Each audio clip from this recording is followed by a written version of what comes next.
leluhur, salam rahayu. Alhamdulillah kami dari komunitas pecinta leluhur siang hari ini perjalanan religi ke makam beliau Syekh Jangkung atau Kyai Landoh atau Mbah Saridin. Alhamdulillah di siang ini sudah sampai di lokasi. Nanti kita akan sowan bareng-bareng tawasul ziarah. Ini dalam rangka Syawalan.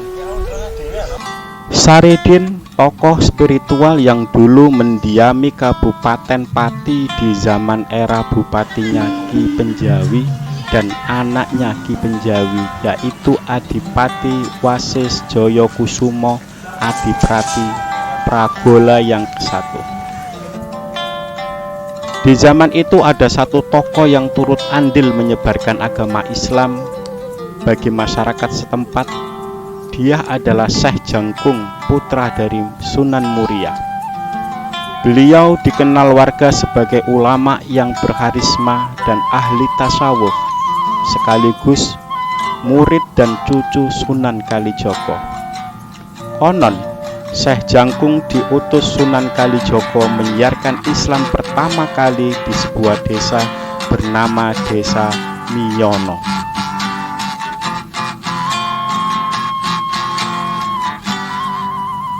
Asal-usul nama Syekh Jangkung ialah untuk memudahkan dalam berucap kata Syarifuddin. Dalam logat Jawa memang agak kesulitan, sehingga kata Syarifuddin berubah menjadi Saridin.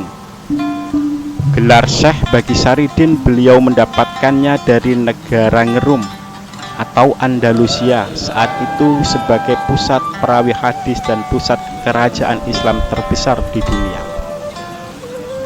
Adapun gelar Syekh Jangkung beliau dapat dari gurunya dan juga kakeknya, yaitu Raden Syahid atau Sunan Kalijaga. Karena Saridin ini selalu dijangkung oleh gurunya, maka makna kata dari dijangkung menurut bahasa Indonesia dilindungi, diayomi, dipelihara, dididik, dan selalu dalam naungannya.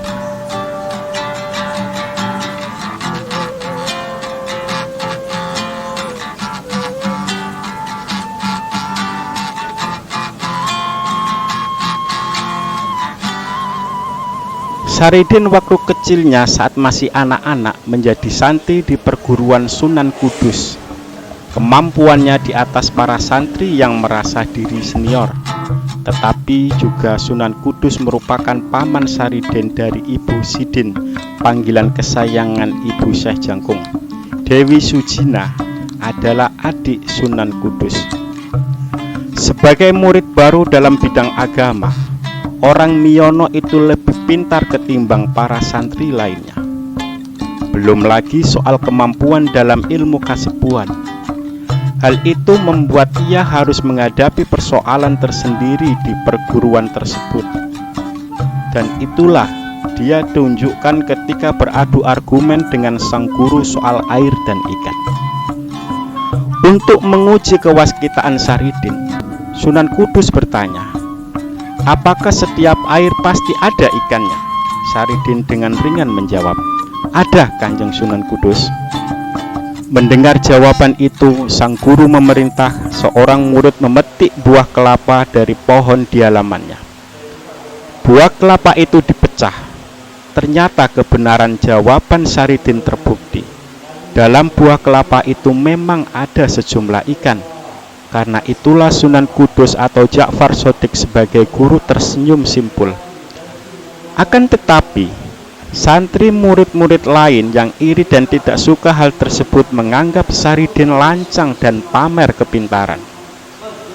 Karena itu di lain hari, ketika bertugas mengisi bak mandi dan tempat wudhu, para santri mengerjai dia. Para santri mempergunakan semua ember untuk mengambil air. Saridin tidak enak hati, karena ketika para santri yang mendapat giliran mengisi bak air termasuk dia, sibuk bertugas, dia menganggur karena tak kebagian ember. Dia meminjam ember kepada seorang santri.